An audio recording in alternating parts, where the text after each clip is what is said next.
आपके अंदर की आवाज सुननी है। क्या आपके अंतर मन से आवाज आ रही है कि सामने जो बैठा है क्या वो मेरा गुरु बनने लायक है? और गुरु ने भी ये देखना है कि ये मेरा शिष्य बनने लायक है कि नहीं। सिर्फ गुरु ही शिष्य की परीक्षा ले ऐसा नहीं, शिष्य भी गुरु की परीक्षा ले। अध्यात्म में कहता है। कैच कर रहे हैं पॉइंट?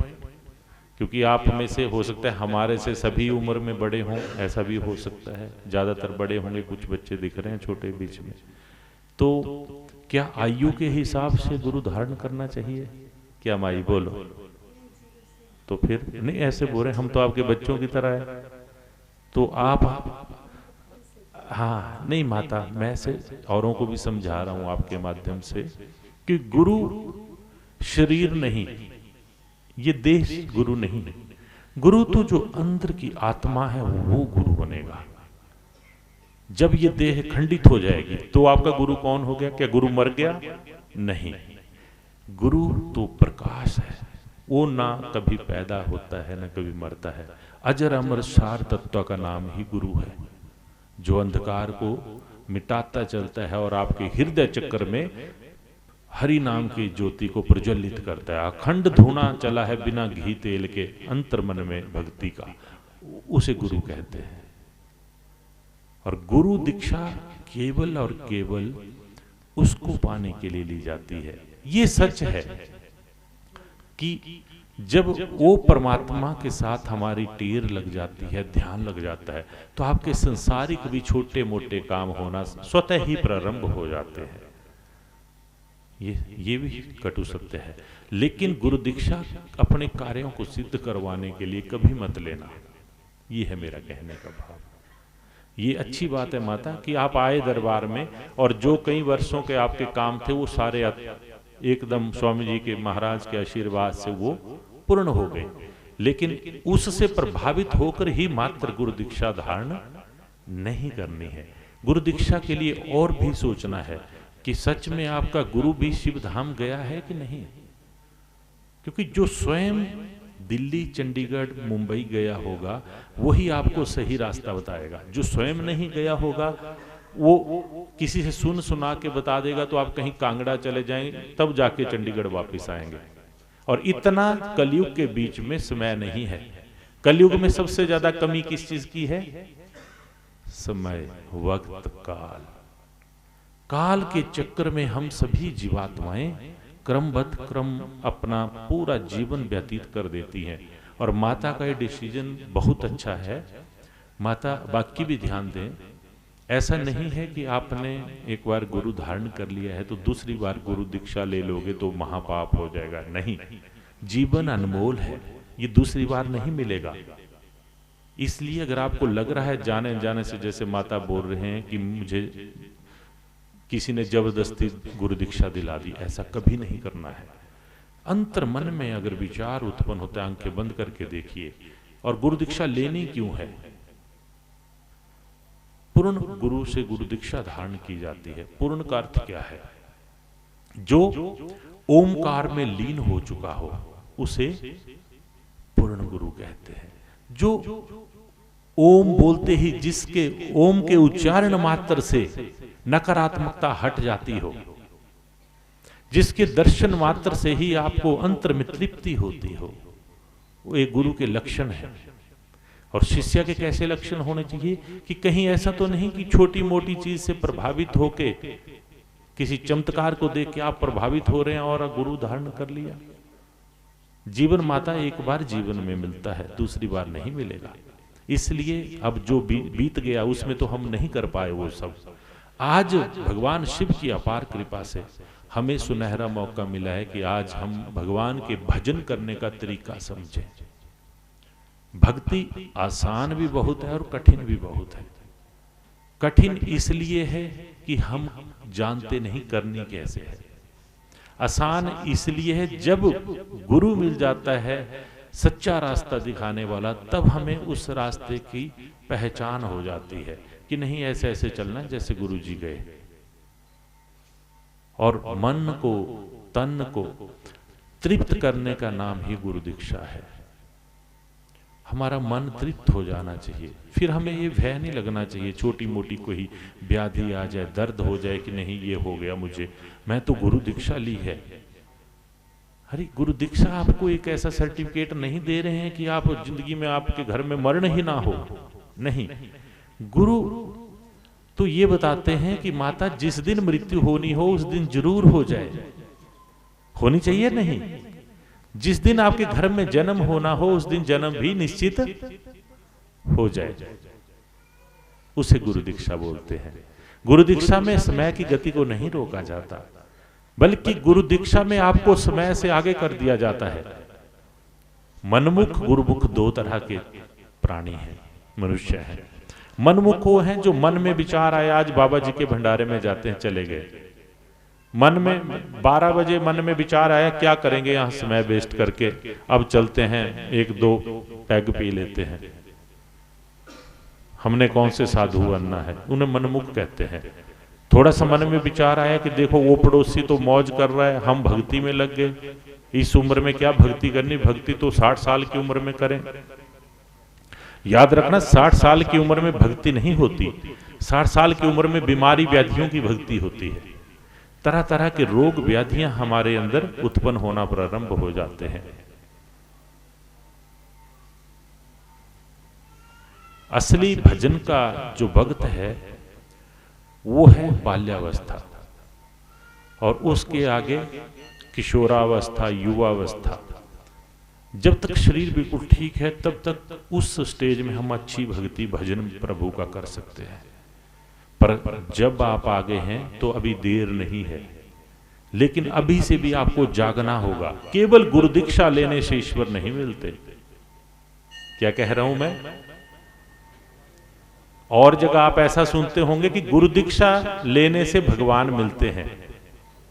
सिद्ध योगी धाम कहता है कि केवल गुरु दीक्षा लेने से ही ईश्वर प्राप्ति नहीं हो सकती। समझ रहे? गुरु दीक्षा तो अभी एक एडमिशन है, एक सिलेक्टेड कोर्स में आपको अपॉइंट कर लिया गया, लगा दिया गया कि नहीं अब आपने इस जगह में जाके इस शब्द को इतना अध्ययन करना है। जो शब्द दे दिया वो अजपा जप आप कितना जपते हैं। जैसे आपका बच्चा एक मैथमेटिक्स को, इंग्लिश को, हिंदी को कितनी बार पढ़ता है उतने ही उसके मार्क्स आते हैं, मानते हो? एक नालायक बच्चा उसे 10 बार पढ़ा दिया आपने तो ज्यादा नहीं तो 70% वो भी लेगा, क्योंकि नालायक इंटेलिजेंट कोई चीज नहीं है। मेडिकल साइंस ने कहा है ब्रेन सबके अंदर बराबर है। हाँ, कोई मंदबुद्धि बालक हो अलग बात है, अन्यथा सभी का ब्रेन बराबर होता है। लेकिन हम मेहनत नहीं करते। एक जैसे खेत होते हैं आपके, एक जैसा बीज डालते हैं, एक जैसा पानी दे दो, एक जैसी खाद, उसके बावजूद भी फसल में उतार चढ़ाव क्यों होता है बताओ? सारी स्थितियां सम थी। वो करेगा कि कितनी शिद्दत के साथ आपने उस खेत में गए। क्या प्रेम के साथ फसल उगाई या दुखी मन से खेत में गए थे कि करना पड़ेगा, काटना पड़ेगी गेहूं? ऐसे ही भजन में है कि आपने गुरु दीक्षा अपने मन से ली या किसी के कहने से ले ली या छोटे मोटे प्रभावों से प्रभावित होकर ले ली। और लक्ष्य क्या है गुरु दीक्षा का? केवल और केवल ईश्वर प्राप्ति।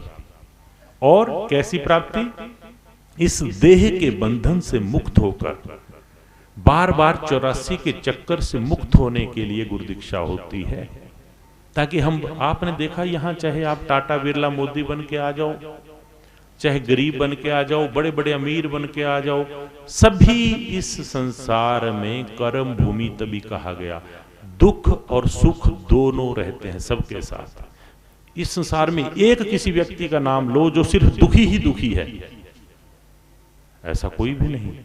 कोई एक का नाम लो जो सुख ही सुख में है, ऐसा भी कोई नहीं। क्योंकि ये कर्म भूमि है, जैसे जैसे हमने कर्म किए हैं वैसे ही हमें उसका फल प्राप्त होता है। इसलिए प्रेमी आत्माओं, जीवात्माओं, आज से गुरु दीक्षा रूपी पूर्ण अमृत को आपने धारण करना है और अपने अंतर्मन से रोज, हर गुरु दीक्षा क्या है? कि केवल 3 बजे से लेके 6 बजे प्रातः का समय ब्रह्म मुहूर्त नहीं, अपितु 24 घंटे ही ब्रह्म मुहूर्त हैं। भक्ति करने के लिए सारा ही समय उपयुक्त है। उसे गुरु दीक्षा का पहला गुण बोलते हैं। दूसरा, किसी के भी गुरु की हमने निंदा नहीं करनी है, ना किसी की मान बढ़ाई करनी है, ना निंदा करनी है। जात पात के बंधन से हमें मुक्त होना है। जब तक जात पात का बंधन मन में रहेगा तब तक भी मुक्ति नहीं। मुक्ति का मतलब है डिटैच हो जाना, जैसे बोलते हैं ना वैराग्य हो जाना, वो है असली वैराग्य कि आप बेवजह के उतार चढ़ाव से दूर हो जाएं। मैं ब्राह्मण, में राजपूत, क्षत्रिय, ये मन के भाव हैं, इनसे मुक्त हो जाओ, तब जाके भक्ति की तरफ को हम चल सकते हैं। और कोई भगत जिन्होंने किसी से पहले गुरु दीक्षा ली हो, कोई है? और भी आपने माता कहां से ली है बताएं?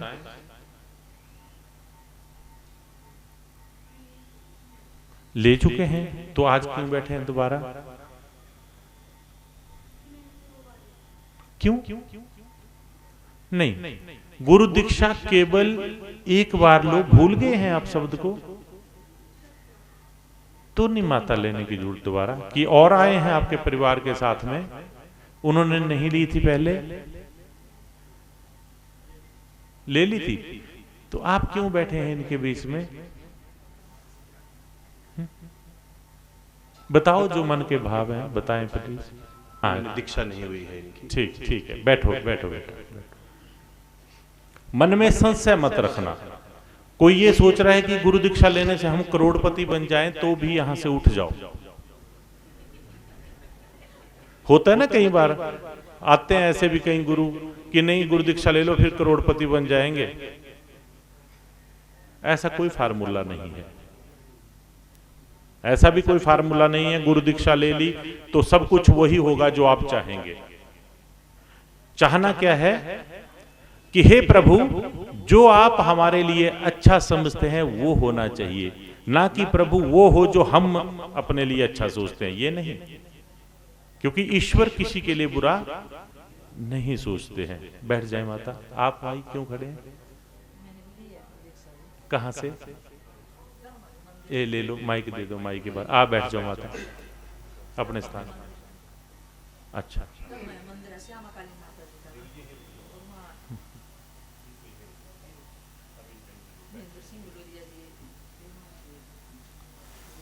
अच्छा जी। कब लिया था माता आपने? जी, तो 2013 में आपने गुरु दीक्षा ली। कहाँ पे? गलमा में, श्यामा काली मंदिर के। अच्छा, हाँ जी। क्या नाम है गुरु जी का? महेंद्र सिंह गुलेरिया जी। अच्छा, तो उसके बाद फिर फिर 2017 में ना उन्होंने शरीर छोड़ दिया। जी माता। और उसके बाद मेरे घर में ना प्रॉब्लम। जी जी माई। हाँ, मेरा बेटा ये कुछ किया,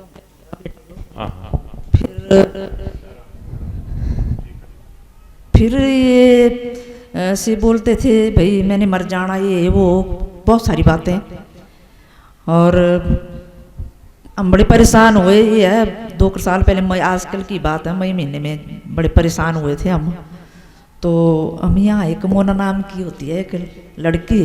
क्या क्या परेशान हुए आप?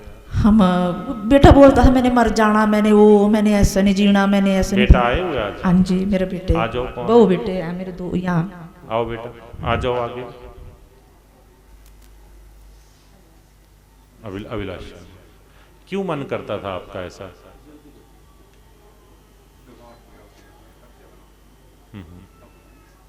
अच्छा, अब ठीक है?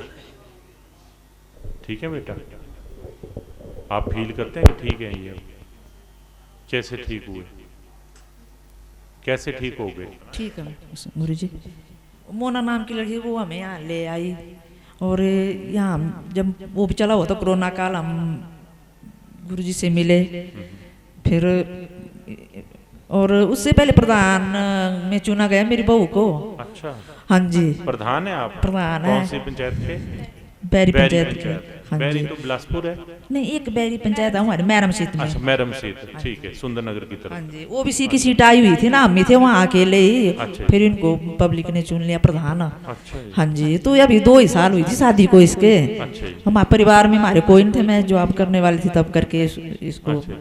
फिर हमने लोगों के घर में घूम घूम के, जैसे पता नहीं उन्होंने कहीं कईयों के कैसे हाथ होते हैं, कहीं पता नहीं कैसे। उसके बाद परेशान होने लगा बेटा। जी जी। परेशान के बाद फिर ये बोला, मैंने घबराहट होनी ऐसा, मैंने मर जाना, मैंने वो दुपट्टे लेने और पंखे से लटकने की कोशिश करनी। हम तो बड़े बड़े परेशान, हमने तो रोना। फिर हम यहाँ आए मोना के जरिए और वर्मा जी के उनके से, और फिर यहाँ इलाज चला ठीक। तो उसके बाद हम बिल्कुल ठीक है। कितने दिन में माता ठीक हुए आप? गुरुजी 41 दिन का वो था हमारा ना, उसमें हमने मतलब जो हमें कवच दिया था उसको रूटीनली पढ़ा। फिर उसके बाद मतलब हम बहुत अच्छे से मतलब इनको फ़र्क महसूस हुआ हमारा। और ये लगातार मतलब यहाँ पे आते गए गुरुजी। और मतलब हमारा मतलब जो इनका सुसाइडल जो पूरा का पूरा हमारा ख़त्म हो गया गुरुजी। हमने तो कई बार पंखे से खुद इनको नीचे उतारा हुआ है। और गुरुजी इन्होंने एक बार तो पॉइजन भी ले आए। और मैं इतना घबरा गई कि मुझे प्रकाश मतलब ऐसा लगता है कि अब ख़त्म। पर गुरुजी ने मुझे वचन दिया कि बहन मैं ऐसा नहीं होने दूंगा, मतलब पूरी उसमें। पर गुरुजी की कृपा से आज मतलब ये जिंदा है। और यही है मतलब हमारे घर में एक ही बेटा है और कुछ भी नहीं है। पूरी इसमें फैमिली में सब कुछ खत्म हो गया था हमारा। भोलेनाथ की आप बताएं क्यों करते थे आप? क्या मन में होता था, क्यों करते थे आप ऐसा? मन उचाट होता रहता था काफी ज्यादा, उसकी वजह से अचानक से उचाट लग गया उन्हें, फिर मन करता था मर जाएं, ऐसा अपने आप करता था मन, आत्महत्या कर लें? अपने आप करता था मन जैसे। अच्छा, ऐसा करूं, पंखे से लटक जाऊं? और नकारात्मक सोच हो गई थी उस टाइम पे। अच्छा, अब बिल्कुल तृप्त हैं आप? मेडिटेशन कर रहे हैं, रोज भजन करते हैं घर में? भगवान का भजन करना है। जो गुरु दीक्षा लेंगे, इस शब्द को बेटा सदा रखना है। इस मंत्र की मुख्य खासियत क्या होती है गुरु मंत्र की, कि इससे गुरु आपके साथ चलेगा। गुरु जब साथ चलेगा तो गुरुर ब्रह्मा गुरुर विष्णु गुरु देवो महेश्वरा गुरुर साक्षात परम ब्रह्म तस्मै श्री गुरुवे नमः। तो ब्रह्मा विष्णु महेश भी तीनों आपके साथ हो गए और आपने तो अनुभव भी कर लिया। तो ऐसे ही भजन की लौ से अपने गांव में जो एक इलाके में अगर एक भगत हो जाए, सच्चा भगत, वस्त्र धारण करने से भक्त नहीं बनते। वस्त्र तो कैसे भी पहन लो, शरीर है कैसे कुछ भी पहन लो, इस पे भक्ति तो अंतर मन से उत्पन्न होती है। अगर वैसी उत्पन्न हो जाए तो बेटा आपके प्रभाव से और भी लोग स्वतः ही ठीक होना प्रारंभ हो जाते हैं। आपने सुना भी होगा कि एक कश्ती में एक अच्छा है, बाकी सारे बेईमान हैं, तब भी वो कश्ती डूबती नहीं है। एक में इतनी ताकत होती है। चलो, शुभ आशीर्वाद है आपको, भगवान आपके ऊपर अपार कृपा करें।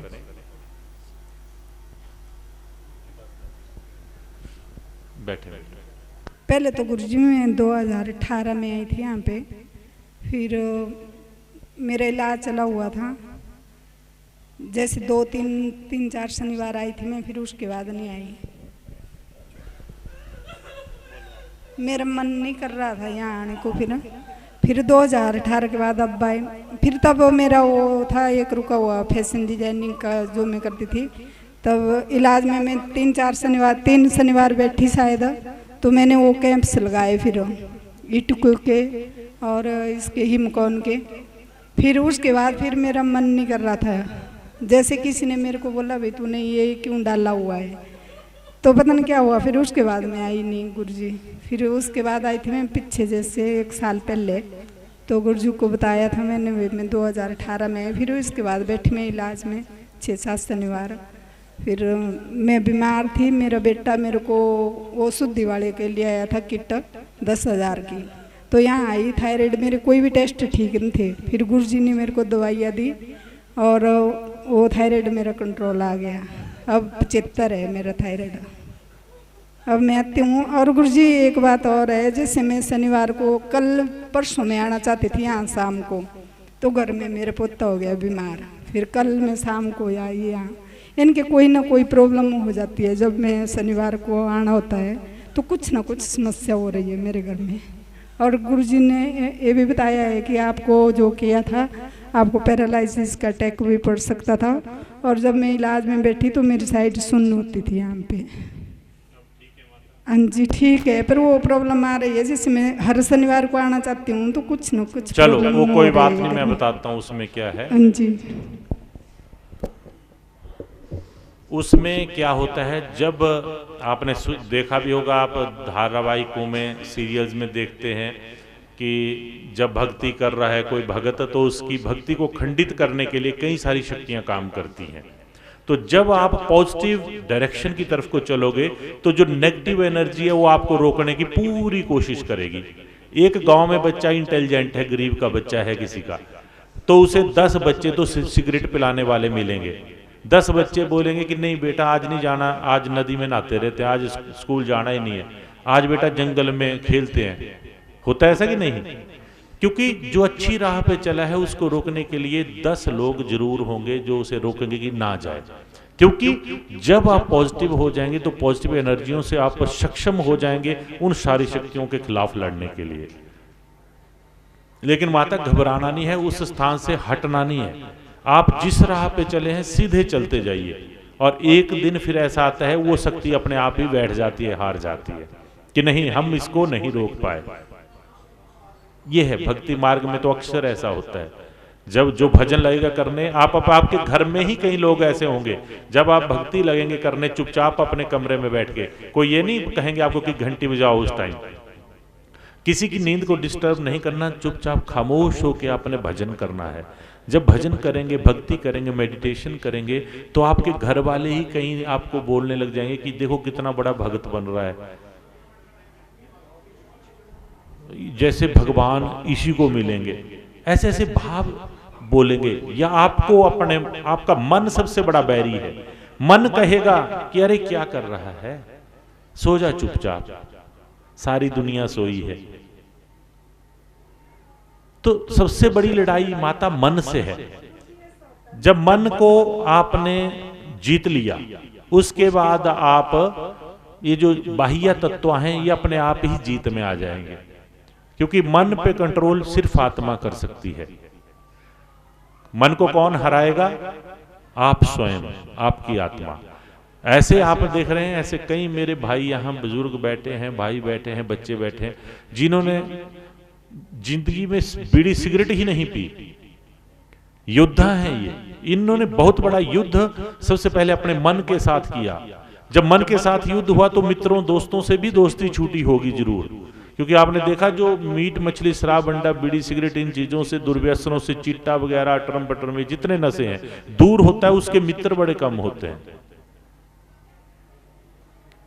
सच है ये। उन्हें कोई पसंद नहीं करता कि नहीं ये किसी काम का नहीं है, लेकिन जो इन चीजों से दूर है उसके घर में स्वतः ही लक्ष्मी का वास होगा, सुख शांति समृद्धि होगी। सबसे बड़ी शांति घर में होती है। जब ये दुर्व्यसन नहीं है तो सबके घर में शांति होती है। जैसे एक दुर्व्यसन आया तो एक साथ कई प्रकार की नकारात्मक शक्तियां आना प्रारंभ हो जाती हैं। तो गुरु दीक्षा के विषय में किसी का कोई प्रश्न हो, किसी के मन में कोई इच्छा हो कि हमने कुछ पूछना है कि गुरु दीक्षा से क्या होगा, या कुछ भी जानना चाहते हो तो बात करें, नहीं तो फिर हम गुरु दीक्षा की तरफ को बढ़ेंगे। आपको पता भंडारे के और भी कई कार्यक्रम हैं। है किसी की मन की इच्छा कुछ भी गुरु दीक्षा के बारे में कुछ जानना चाहते हो? मतलब ऐसे मत लो, धक्के से नहीं गुरु दीक्षा लो। मन में आपको लगता है कि गुरु दीक्षा लेनी है तो लो, नहीं लगता है मत लो। क्यों लेनी है? क्या होगा गुरु दीक्षा लेने से वो भी बता दिया। पैसे भी नहीं आएंगे गुरु दीक्षा से, समझ गए? बिजनेस भी नहीं अच्छे होंगे गुरु दीक्षा से। ऐसे बहम में मत लेना कोई कि हम इसलिए ले रहे थे कि चलो हमारा बिजनेस अच्छा चल जाए। उसके लिए कई मंत्र होते हैं, वो बता देंगे आपको। कई दिव्य मंत्र हैं ऐसे, लक्ष्मी माता का मंत्र है, कुबेर का मंत्र है, ऐसे कई मंत्र हैं, ग्रहों के मंत्र हैं। तो ऐसा तो नहीं कोई ऐसा ही ले रहा है। और ट्राई ये करनी है कि मीट मछली शराब अंडे को भी छोड़ना है, ये भी ट्राई करनी है। मीट मछली शराब अंडा नहीं खाना है साथ में, वो अच्छा नहीं होता। बल्कि किसी दूसरे के बारे में दुर्व्यचार भी नहीं आना चाहिए, व्यभिचार नहीं आना चाहिए। सबके भले के बारे में कामना करनी है, तब जाके मोक्ष होता है।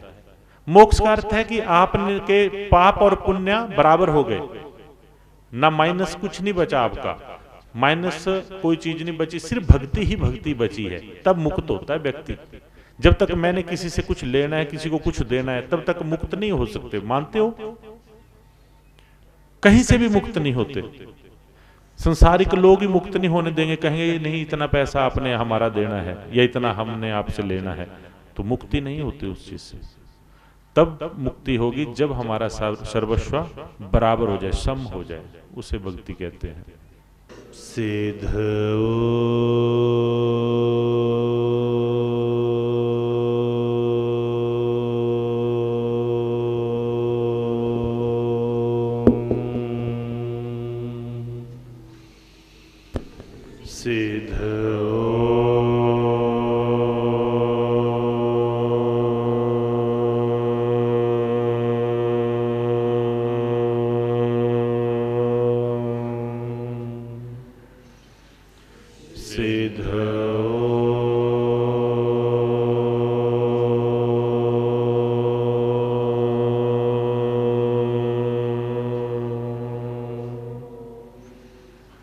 सिद्ध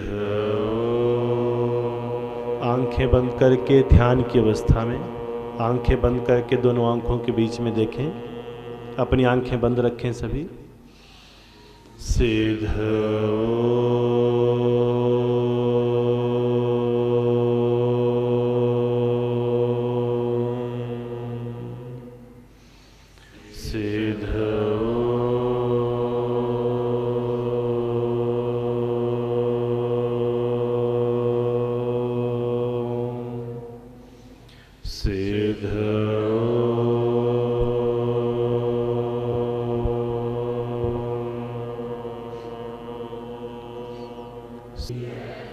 बड़े प्रेम और शांत भाव से बैठें, धीरे धीरे अपनी आंखों को खोलें, सतगुरु महाराज जी का दर्शन करें।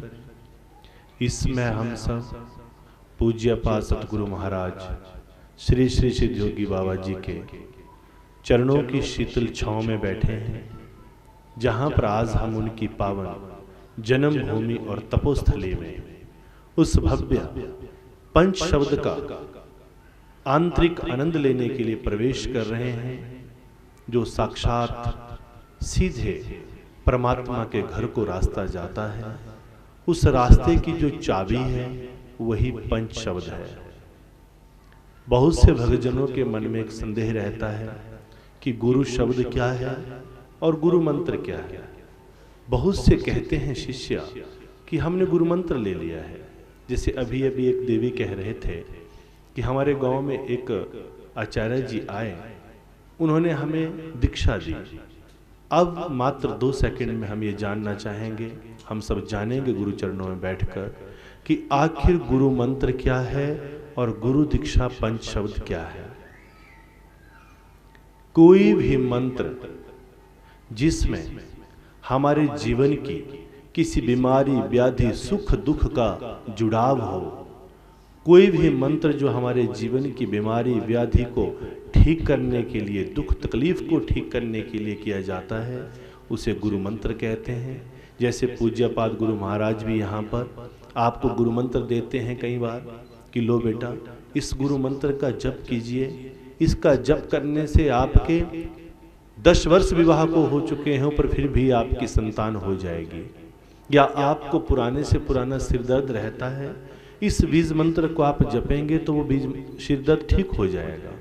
हर वो मंत्र जो हमारे सांसारिक जीवन में हमारी किसी भी दुख तकलीफ बीमारी व्याधि से जुड़ा है वो गुरु मंत्र है। दूसरी गुरु मंत्र की परिभाषा, हर वो मंत्र जिसमें परमात्मा के साकार रूप का वर्णन हो, किसी न किसी साकार रूप का वर्णन जिस मंत्र में होता है वो भी गुरु मंत्र है। और जिस मंत्र में, जिन शब्दों में परमात्मा के किसी भी साकार रूप का वर्णन ना हो, निराकार का वर्णन हो, डायरेक्ट केवल और केवल उस ओम तत्व का वर्णन हो, वही पंच शब्द, वही नामदान है। नामदान वो है जो निराकार परमात्मा का चिंतन कराता है। हमारे जीवन की सारी बीमारी, व्याधि, दुख, तकलीफ से जिसका कोई लेना देना नहीं है। ये सत्य है कि पूज्य संत गुरु महाराज जी से अगर हम इस दिव्य शब्द को प्राप्त करते हैं तो हमारे जीवन में कोई दुख तकलीफ नहीं रहती है, ये सत्य है। परंतु फिर भी ये कहा जा रहा है कि पंच शब्द का, नाम दान का हमारे संसार के, हमारे जीवन के किसी भी सांसारिक क्रिया से कोई लेना देना नहीं है। जो सीधे के सीधे परम पिता परमात्मा की प्राप्ति, और वो भी परमात्मा के निराकार की प्राप्ति जो करवाते हैं स्वरूप की, उसे ही पंच शब्द नाम दान कहा जाता है। और वो मंत्र जो संसार के साथ जुड़ा है वो गुरु मंत्र हो सकता है। गुरु मंत्र व्यक्ति जीवन में हजारों बार ले सकता है। गुरु मंत्र हजारों बार लिया जा सकता है। आज सिर दर्द है तो आप उसका गुरु मंत्र लीजिए, कल को पीठ दर्द है तो आप उसका बीज मंत्र लीजिए, उसके बाद कोई आपके संतान से रिलेटेड दिक्कत है उसका लीजिए, आपका व्यवसाय नहीं चल रहा है आप उसका गुरु मंत्र ले सकते हैं। हर समस्या के लिए गुरु मंत्र, बीज मंत्र श्री सिद्धयोगी धाम में या अन्य स्थान पर भी दिए जा सकते हैं। परंतु जो पंच शब्द है, जो नाम दान है, वो परमपिता परमात्मा ने किन्हीं किन्हीं संत महात्माओं को ये आज्ञा दी है। इसीलिए ये पंच शब्द नामदान सिद्धयोगी धाम में भी केवल और केवल साल के 3 बड़े भंडारों में ही ये दिया जाता है। जब हमसे किसी सत्संग में, किसी कथा में व्यक्ति मिलता है तो हम गुरु मंत्र दे सकते हैं, बीज मंत्र दे सकते हैं, परंतु नामदान हम भी वहां पर आपको प्रदान नहीं कर सकते हैं।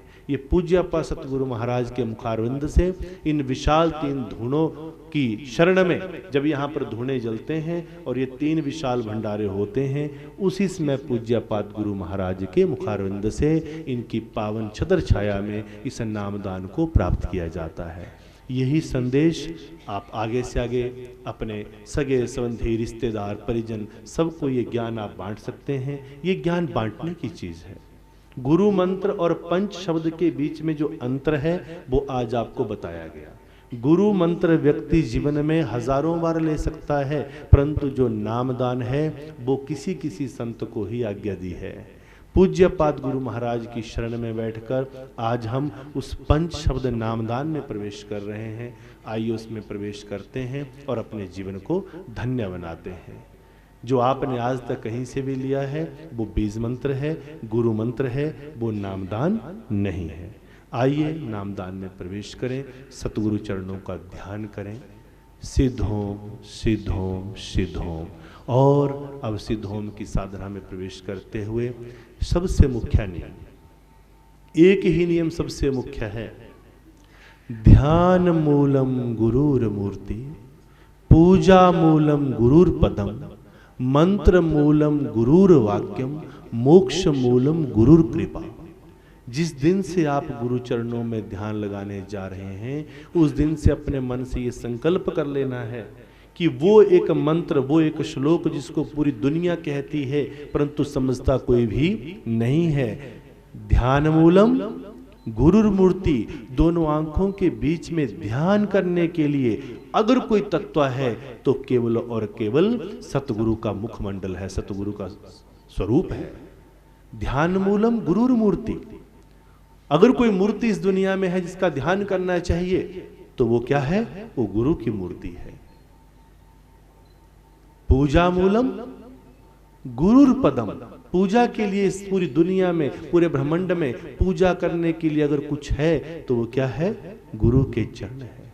ध्यान मूलम गुरुर मूर्ति, पूजा मूलम गुरुर पदम, मंत्र मूलम गुरुर वाक्यम।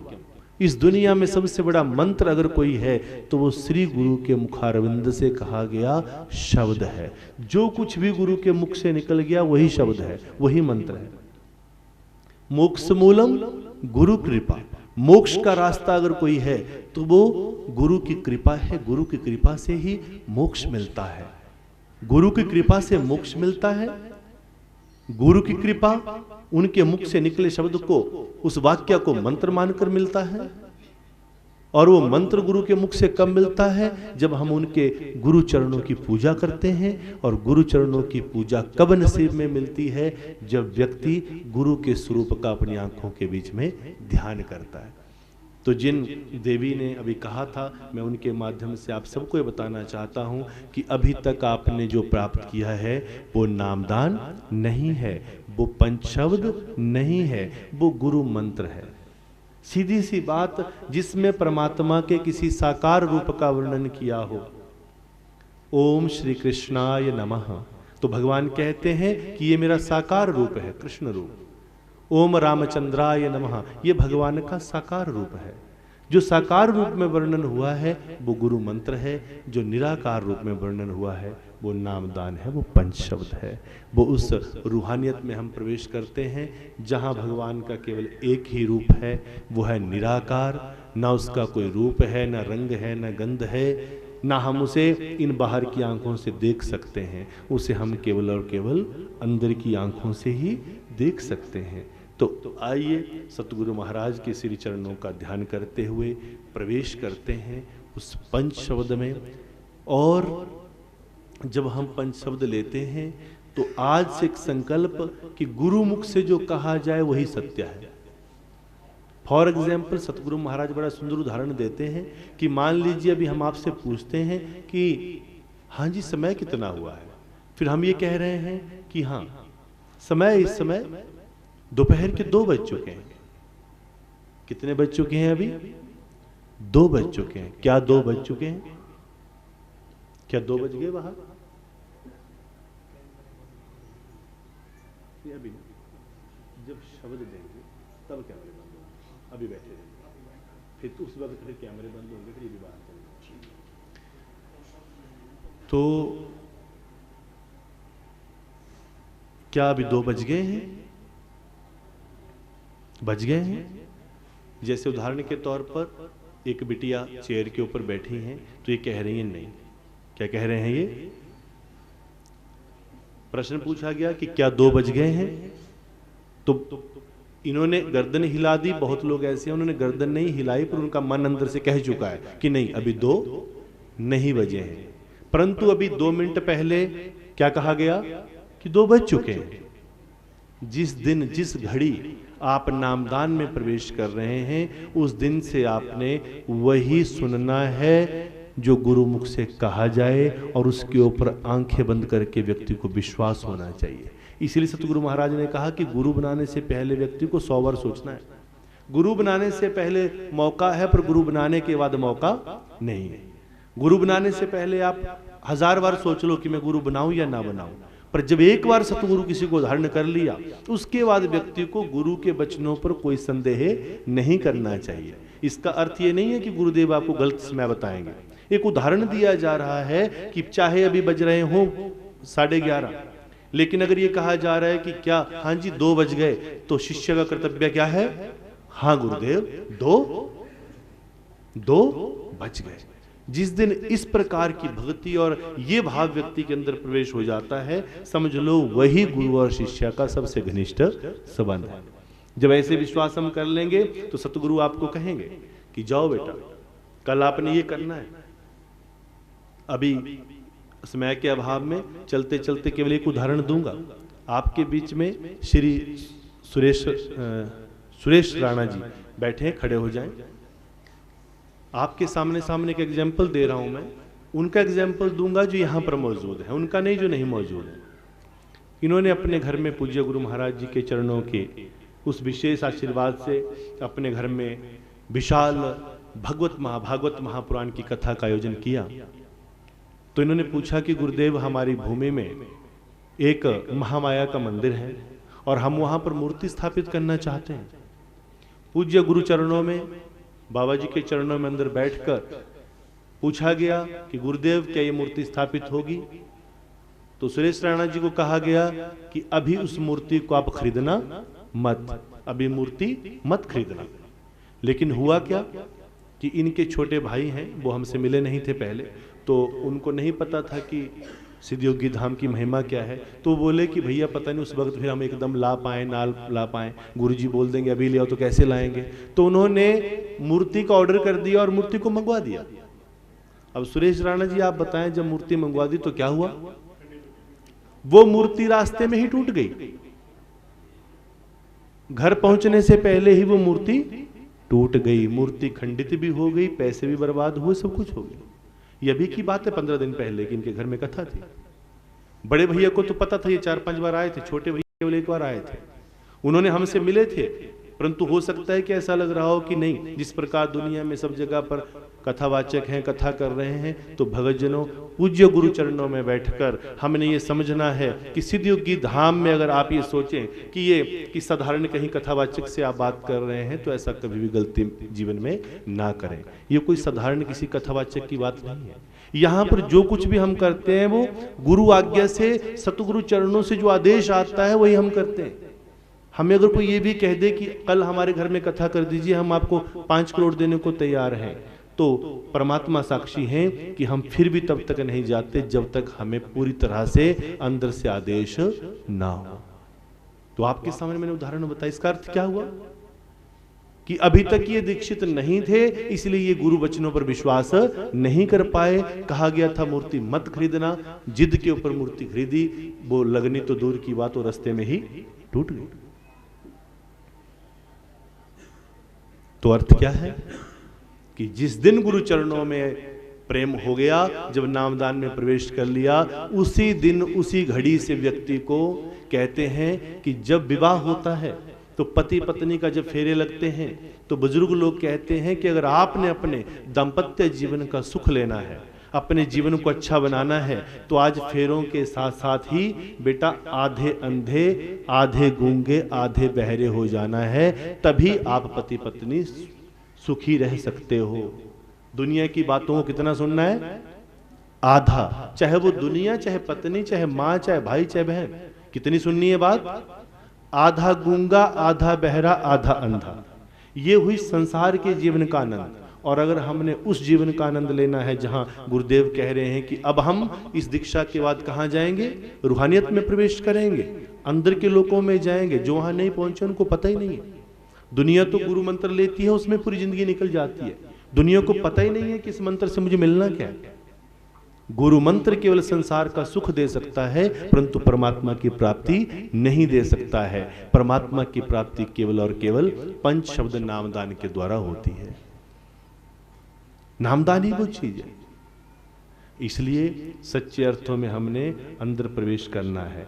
जब संसार के जीवन को सुखी बनाना, तो विवाह के फेरों के समय से आधे अंधे, आधे गूंगे, आधे बहरे हो जाना है। पर आज जो विवाह होने जा रहा है वो एक लड़का और लड़की, एक शरीर और शरीर का विवाह नहीं। जिस वक्त हम गुरु चरणों में बैठते हैं तो आत्मा और परमात्मा का विवाह होने चला है। और आत्मा और परमात्मा के मिलन की घड़ी में आज से व्यक्ति ने गुरु चरणों में बैठकर पूरे गूंगे, पूरे अंधे और पूरे बहरे हो जाना है। सतगुरु मैं उतना ही चलूं जितना आप मुझे कहें, मैं वही देखूं जो आप मुझे देखने को बोलें, मैं उतना ही सुनूं जितना आप मुझे सुनाएं, उससे ज्यादा मैं कुछ भी ना चलूं। तब कहा कबीर साहब ने, कबीरा कुत्ता राम का, मुतिया मेरा नाऊ, राम नाम की जेवड़ी जित खींचे तित जाऊं। कि हे राम, मुझे अपने चरणों के कुत्ते की भांति बना दे, पर मुझे इतनी समर्थ्या दे दे कि जैसे कुत्ता अपने मालिक के लिए वफादार रहता है, वैसे आज से मैं, मेरे गले में राम नाम की जेवड़ी हो, पट्टा हो, और मैं उतना ही चलूं जित खींचे तित जाऊं। जितना मुझे खींचे उतना ही चलूं, उसके बाहर मैं कहीं ना चलूं। तो इसलिए आइए आज हम भी अपने राम को, अपने प्रभु को पुकारें, और हम भी आज से ये संकल्प लें कि आज से हम कैसे चलेंगे? जितना बोला बस उतना, उसके अलावा कुछ सोचना ही, सोचे सोचना हुई, सोचे सो लखबार, हो तो वही जो राम रची राखा। और जो राम ने रचा है उसे कलयुग के बीच में देखने की अगर किसी को इजाजत है तो वो किसको है? सतगुरु को है। सतगुरु के अलावा और किसी को नहीं है। त्रेता में राम जी बात करते थे, द्वापर में कृष्ण जी बात करते थे, सतयुग में भगवान सत्यनारायण जी अलग अलग रूपों में बात करते थे, परंतु कलयुग में भगवान बात करते हैं तो किसके रूप में? सतगुरु के रूप में। तो आइए पूज्य गुरु चरणों में बैठकर नामदान में प्रवेश करते हैं ताकि आगे की क्रियाओं में प्रवेश करें। सिद्धों सिद्धों सिद्धों सिद्धों।